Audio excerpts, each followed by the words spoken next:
Graça e paz da parte de Deus, nosso Pai, e de Jesus Cristo, nosso eterno Salvador. Irmãos e irmãs em Cristo, que fazem parte da minha comunidade, vocês que sempre me assistem e que são inscritos lá no meu canal no YouTube, né? Peço mais uma vez que vocês consigam assinaturas para que eu possa atingir 50 assinaturas no YouTube e assim poder transmitir ao vivo. Porque no momento eu estou fazendo no Facebook esta live e depois eu posto lá no meu canal no YouTube, mas lá eu só tenho 30 assinaturas. Então, meu querido, não custa nada você ir lá no canal, clicar, se inscrever. Se quiser assistir, você será abençoado com a palavra de Deus. Se não quiser assistir, problema é seu, né? Você escolhe, mas faça um bem. Tiago diz: aquele que sabe que tem que fazer o bem e não faz, ele peca. Então não peque deixando de assinar o meu canal, querido. Faça o bem. Assine o canal para que nós possamos assim transmitir a palavra de Deus diariamente, ao vivo no YouTube, né? Alertando aos queridos. E nesta tarde de quarta-feira, eu quero trazer 2 textos para que você possa confrontar comigo, porque muitos pregadores, porque muitas pessoas que se dizem teólogas, que se dizem conhecedoras da palavra de Deus, sempre estão interpretando a Bíblia de um modo diferente. Calvino até concordou com Lutero, com Agostinho, mas Berkov, Strong já discorda, Grudem discorda, Charles Finney discorda, e assim por diante, querido. Eu mesmo concordo em muito a esses grandes estudiosos da palavra de Deus, grandes pregadores como Augusto Nicodemos, como Hernanes Dias Lopes, mas discordo de alguns pontos, né? Como a questão da encarnação de Cristo, onde eles dizem que Cristo coexiste com o Pai, o Filho coexiste com o Pai e o Filho é distinto do Pai. Então eu divirjo desse ponto porque a Bíblia me ensina que Cristo é igual ao Pai. Cristo é Deus que se fez homem, que se fez carne. Então, Cristo não é diferente, não é distinto, porque distinto, eu tenho dito, a palavra distinto quer dizer que não é igual, que é diferente. E Cristo é igual ao Pai e ele não é diferente do Pai, né? Então, ele não é distinto do Pai. Então, os 2 textos que eu quero trazer a você, está o primeiro em João 6, capítulo 47, mas eu também vou ler alguns versículos para que você entenda aqui o que Jesus estava nos ensinando através do Evangelho de João, ou o que ele quer nos ensinar hoje. Alguns discordam de que Jesus veio do céu. Então, muitos discordam que Jesus veio do céu, que Jesus foi gerado do Espírito Santo. Ontem mesmo eu ouvia vídeos, assistia vídeos de católicos, de padres, de teólogos católicos que dizem que Jesus Cristo foi gerado por Maria. Maria gerou Jesus. Maria não gerou Jesus. Jesus Cristo foi gerado do Espírito Santo. Paulo vai dizer isso. O primeiro homem era da terra, assim também nós somos da terra. Nós somos terrenos gerados pelos nossos pais, a semelhança de nossos pais.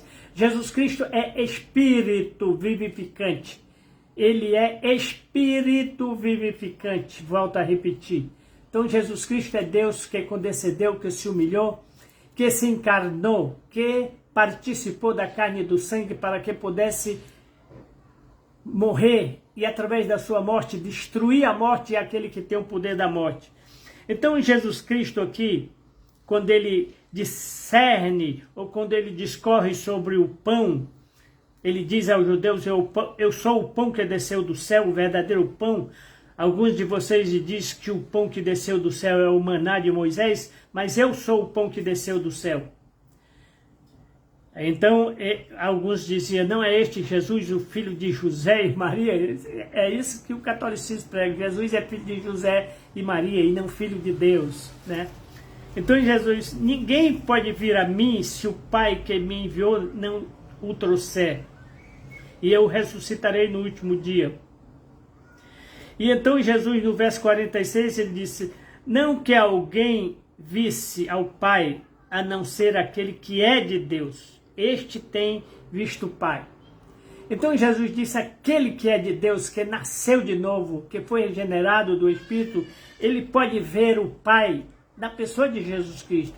Porque Jesus Cristo é Deus em carne e osso, é Deus visível. Ninguém jamais viu a Deus, né? Ninguém jamais. Somente Cristo. Então, Cristo se revelou. Na verdade, vos digo que aquele que crê em mim tem a vida eterna. Então, veja bem, o que eu quero confrontar hoje à tarde, nesta quarta-feira, este versículo aqui.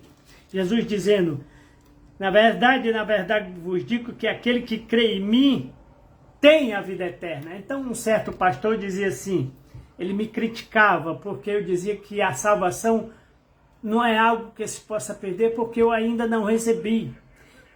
Aí ele dizia, ora, mas Jesus está dizendo, quem crê tem, ter não é terá. Quem crê tem. Então como é que se explica isso?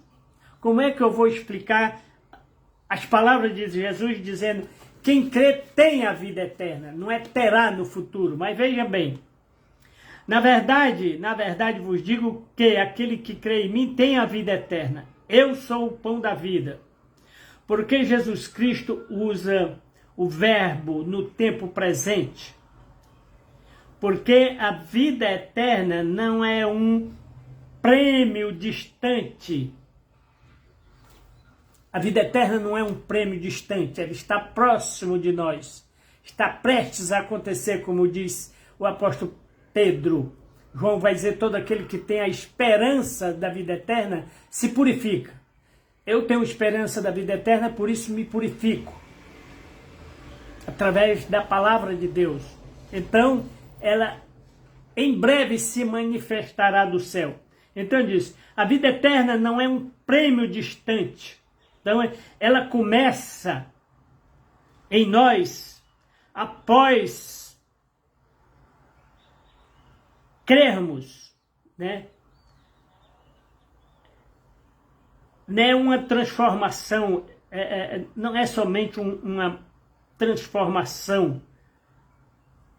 Ela começa após a morte, ou seja, ela não começa depois da morte, depois que eu morrer, mas ela é uma transformação espiritual que cresce, ou que o crente recebe no momento em que entrega a sua vida a Jesus. Então, no momento que eu entrego minha vida a Jesus, então o Senhor começa a me salvar. Ele me justifica, Ele me regenera, Ele me justifica. E Ele está me santificando e em breve me glorificará, me dará um novo corpo, um corpo celestial, um corpo celestial. Como Paulo diz, tem corpos terrestres e tem corpos celestes. Um é a glória do terrestre e outro é a glória do celeste. Então tem corpos celestes e corpos celeste, corpos terrestres e corpos celestes. Então, nós precisamos entender o já e o ainda não da salvação. Nós precisamos entender, porque Jesus disse, aquele que crê tem a vida eterna. Então, o já. E precisamos entender o ainda não. A salvação é um processo. Nós fomos salvos da condenação eterna. Nós fomos salvos do inferno, nós fomos salvos do pecado. Isso é passado. Fomos salvos. Agora, estamos sendo salvos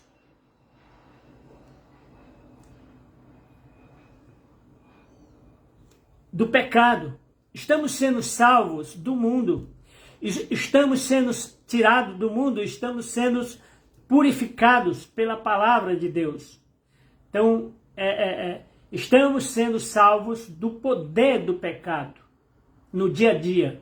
Então, no dia a dia, o crente é salvo do poder do pecado, isto é presente. Então, hoje eu sou santo, amanhã eu quero ser mais santo.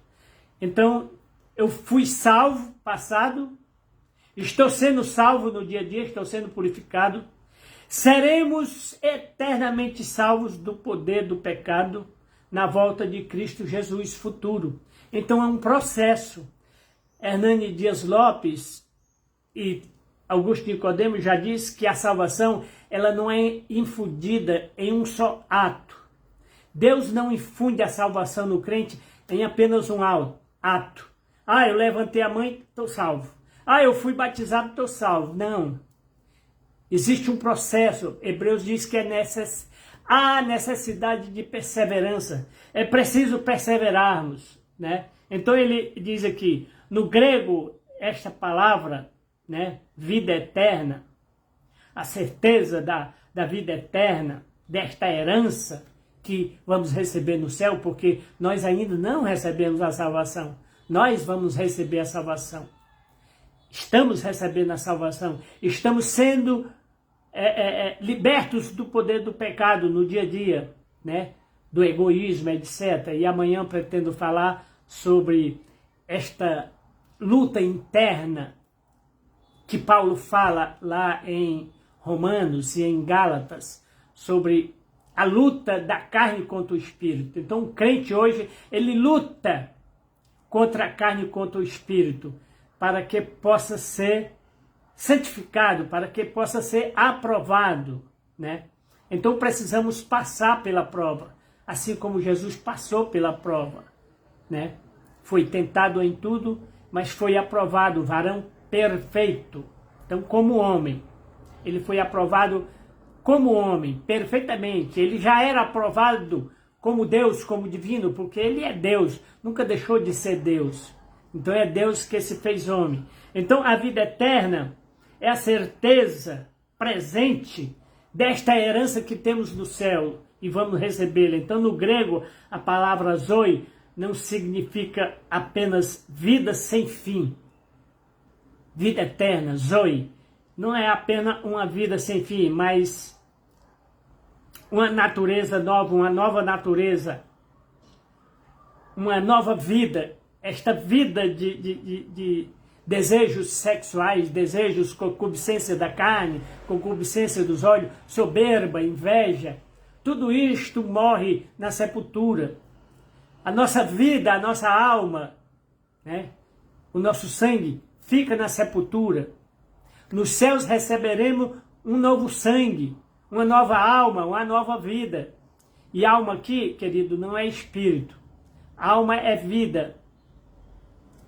Alma, quando nós vamos para o Gênesis, nós vamos poder ver que Deus fez o homem de barro e soprou em suas narinas o fôlego de vida. E ele passou a ser alma vivente, ou seja, alma que tem vida, alma que se reproduz.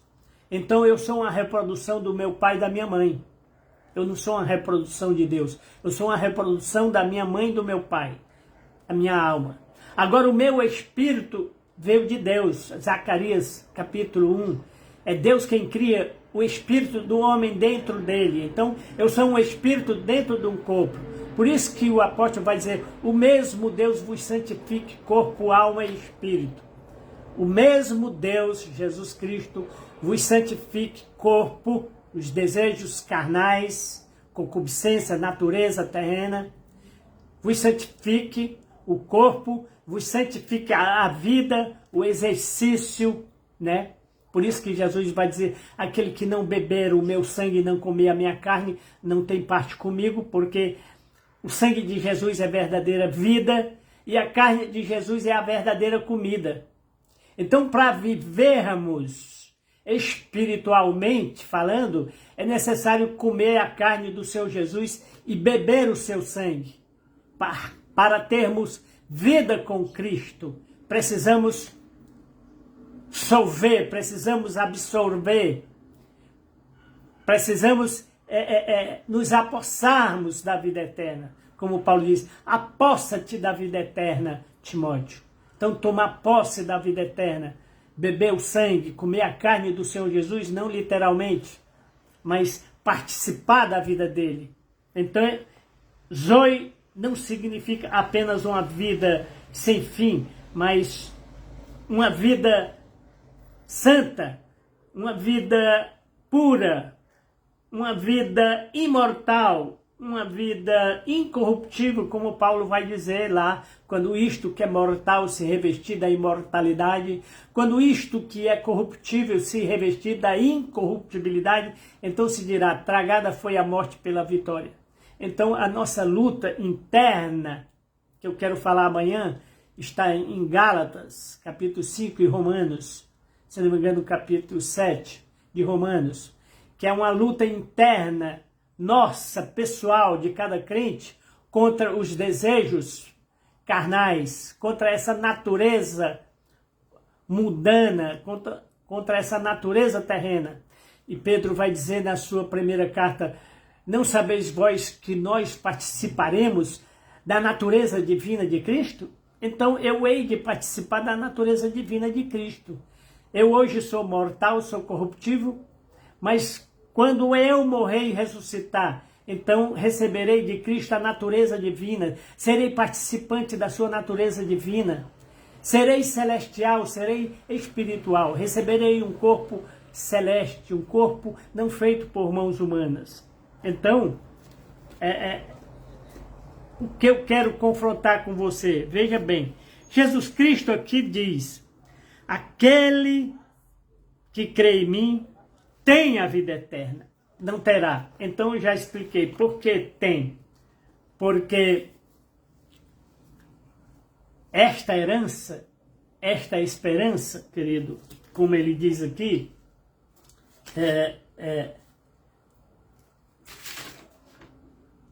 desculpa aí, porque a vida eterna não é um prêmio distante de se alcançar, né? O que apenas alcançamos após a morte. Mas é uma transformação espiritual que o crente absorve, que o crente recebe, que o crente participa no dia a dia, né? No momento em que entregamos nossa vida ao Senhor Jesus, então passamos a ser filhos de Deus, como diz João. Agora eu sei que sou filho de Deus. Eu não sei em que corpo eu vou vir, mas eu sei que eu sou filho. Então, quando Jesus diz, tem a vida eterna, é porque esta esperança, ela não está distante, ela está próxima. Ela está próxima de acontecer. Agora veja o outro verso que eu quero colocar para você fazer esse confronto. Lá em João 6,47, Jesus diz, tem a vida eterna. Agora veja o que Paulo fala, escrevendo aos Efésios, capítulo 2, veja bem, Efésios, carta de Paulo aos Efésios, capítulo 2, quando ele vai falar da vivificação do crente em Cristo Jesus. Então ele diz, olha, mas Deus que é riquíssimo em misericórdia, pelo seu muito amor que nos amou, estando nós ainda mortos em nossos pecados, em nossos delitos, nos vivificou juntamente com Cristo. Pela graça sois salvos mediante a fé. E nos ressuscitou juntamente com ele, e nos fez assentar nos lugares celestiais em Cristo Jesus, para mostrar nos séculos vindouros as abundantes riquezas da sua graça. Então eu te pergunto, como é que Paulo afirma que Cristo já me ressuscitou se eu nem morri ainda? É uma contradição, é um paradoxo, como dizia o presbítero Jonas, né? Me lembro muito do presbítero Jonas, que gostava dessa palavra paradoxo. Então, querido, lá em João Jesus diz, tem a vida eterna.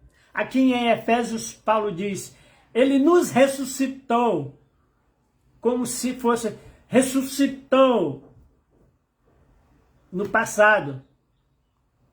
Ele nos ressuscitou. Mas como eu nem morri ainda, não ressuscitei, como é que eu posso, então, ter esse discernimento? A ressurreição já aconteceu? Dizia um certo irmão lá em Boa Viagem, ele disse, olha, a ressurreição já aconteceu. Então, Paulo está dizendo que já fomos ressuscitados hoje. Não, querido. Então, é uma antropoforma de Paulo dizer que eu me considero ressuscitado. Eu me considero salvo, porque eu tenho certeza disso.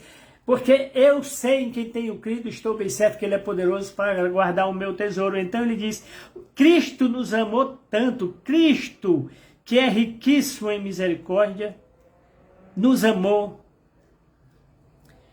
mesmo nós estando mortos em delitos e pecados, em ofensas, e nos deu vida, nos vivificou juntamente com Cristo, pela graça sois salvos mediante a fé, e nos ressuscitou juntamente com Ele, e nos fez assentar nos lugares celestiais. Eu te pergunto, você está assentado no lugar celestial? Eu ainda não estou, mas sei que vou assentar no lugar celestial. Eu vou assentar na mesa juntamente com Jesus Cristo, Abraão, Isaac, Jacó e tantos outros. Então, é a certeza, é a fé, querido, que é a certeza das coisas que esperamos. A fé é a certeza daquilo que esperamos, que aguardamos. É a convicção dos fatos que eu não vejo, mas eu estou convicto que vai acontecer.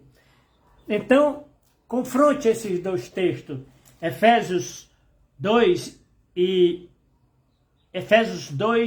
versos de 4 a número 7, 4 a 7. Ele nos ressuscitou e nos fez assentar nos lugares celestiais. E Jesus então diz, se você crer, tem a vida eterna. Então, cadê a vida eterna aqui? Eu não tenho a vida eterna.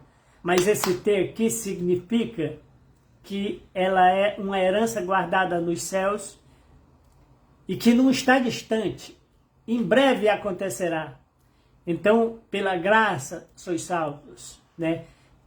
E Paulo vai dizer, a fé vem pelo ouvir, o ouvir da palavra de Deus. Então, a fé é infundida em meu coração. A salvação, ela não é infundida no coração do crente em um único ato, levantar a mão, ou no batismo, seja por imersão ou por aspersão. A salvação não vem apenas em um ato, ela é um processo. Ela está acontecendo com os filhos de Deus, querido. Mas nós podemos nos apossar da vida eterna e dizer, eu estou salvo, eu estou garantido, porque eu creio, eu sei em quem tenho crido, estou bem certo, e eu persevero, e eu continuo na luta, né?